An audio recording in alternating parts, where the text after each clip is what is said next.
Hello everyone. Uh, this is my first video on the channel, and it's actually a video response to a pretty famous LPer named Zisteau.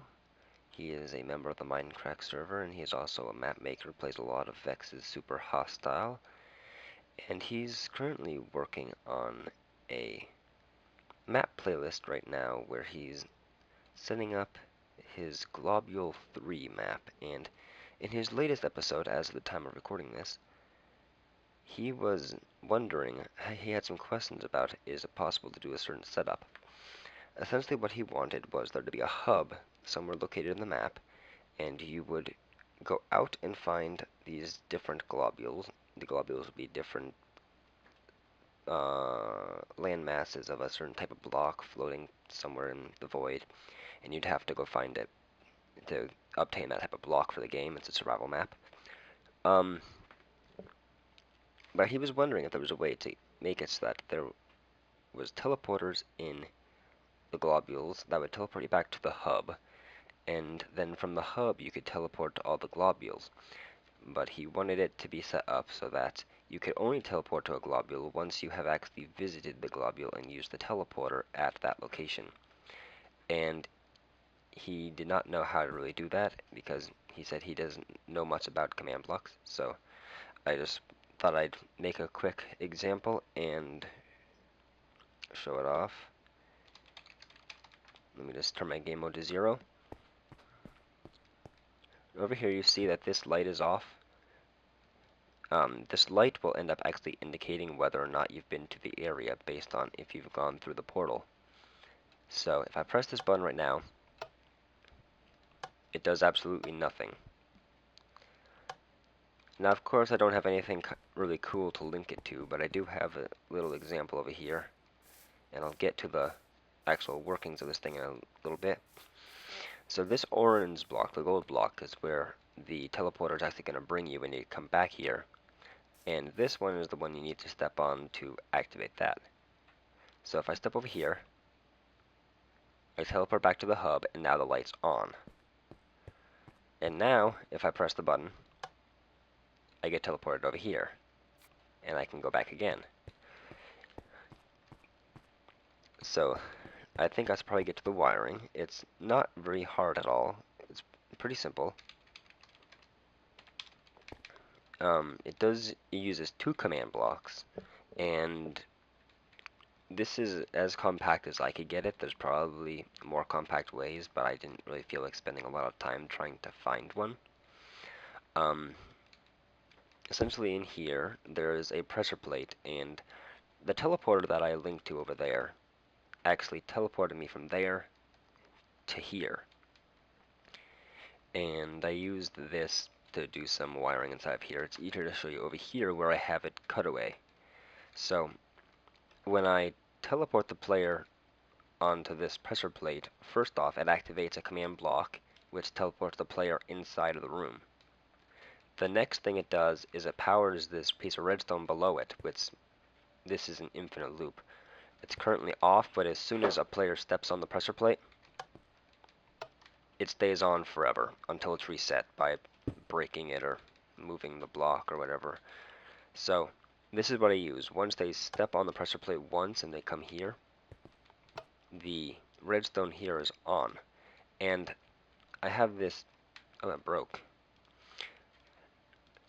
I have a redstone torch right there, which normally powers this. So just a second. If I turn this off and I try to press this button, nothing is going to happen to the comparator because there's currently a signal right here and it's on subtract mode. It's going to end up emitting nothing. However, once this is on, this signal is now gone. It's non-existent anymore. When you press this button, the signal is able to go through. And that's why in this block would be the one that teleports you to there. So it's relatively simple to build. Just gonna throw it up real quickly just to help a little bit. I made it in a 5x5 area, this is as compact as I could get it. Basically, I'm just going to put 2 pieces of wiring on one of the corners. I leave these corners like empty because they're going to have the wall. But to make this easier to see, I'm going to keep the wall away for now. You can add after. And just have 2 repeaters facing opposite directions. One of them points into the block, and then you have redstone. It's just a 2-tick circuit. It's basically, I think they should call it a diode. Probably the most famous one is this. When you turn it on, it stays. But I didn't feel like making that one here. So what we have is this one. And you're going to place a redstone torch on the side of the block. This redstone torch is basically going to just,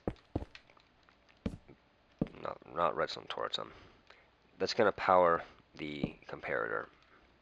And the comparator has to be in subtract mode. If it's not, it will still emit a signal. Even though this is a full 15 signal strength, it will still emit a signal because it's not higher than the output.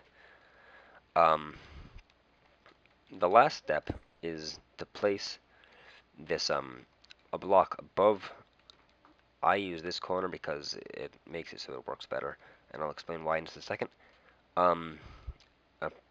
Bedrock. I use bedrock because the players can't break it. If for some reason they wanted to, they could try to get into here, and then they could potentially turn on the wire without having to go to the teleporter first, which would allow them to, in essence, be able to use the teleporter.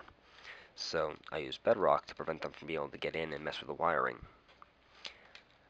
So the command block goes onto the side. It will not interfere with these redstone at all. These will not power it. However, it will be powered from when the pressure plate is stepped on. And as you see, we already basically have that set up. The last thing is to place the command block right here in front of the comparator, so that whenever the signal goes through, it will actually execute the command. Now the reason I position this here and not like over this one is because with this one you can fit all the bedrock flush. This will be part of the wall, and so it creates a nice casing around where the players can be teleported to. If for some reason I had moved it over here, and let me just turn that off. If I had moved it over here and had the command block right there, you see this command block's right here, and now I can't really just put that there. And also, the pressure plate there would execute the command block. I mean, obviously there's ways you could get around that. You could position the command block up here instead, and it would work, but you'd still see the command block. I mean, it teleports you fast enough that I guess it really doesn't matter. You don't even get a chance to see it. As you see, you don't even see me go into there. When I teleport, you just see me go. Well, I guess you saw it for a split second, but for the most part, you just see it go right into the room. You wouldn't even have enough time to really think, so that part is, I guess, really up to you, how you want to organize it. Either way, it's basically a 5 by 5 cube, except for, I guess you don't need this to be covered, but I personally just cover it. So it's a 5 by 5 cube with a single block on top of it. The only thing I changed from this version over here to aid in the process a little bit is I have a repeater going out through the bedrock, just like this, and goes into a torch. And then I use this essentially to tell whether you've completed the area or not. So let me get this.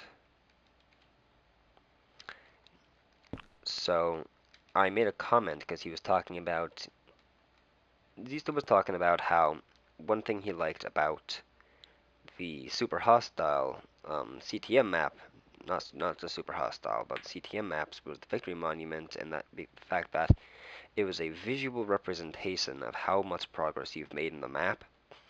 That you can access in one area, you don't have to like travel around. And one of the suggestions that comes up a lot of the time, and I thought it myself before I saw it in the comments, was above each of the teleporters, or above each of the teleporters, you could have a redstone lamp or some type of indicator that shows whether you've been to that portal or not. I use the redstone lamp. I think it's easier. You just power it. Um, and then once you go in there, the redstone lamp turns on, showing that you've been to the teleporter in that area.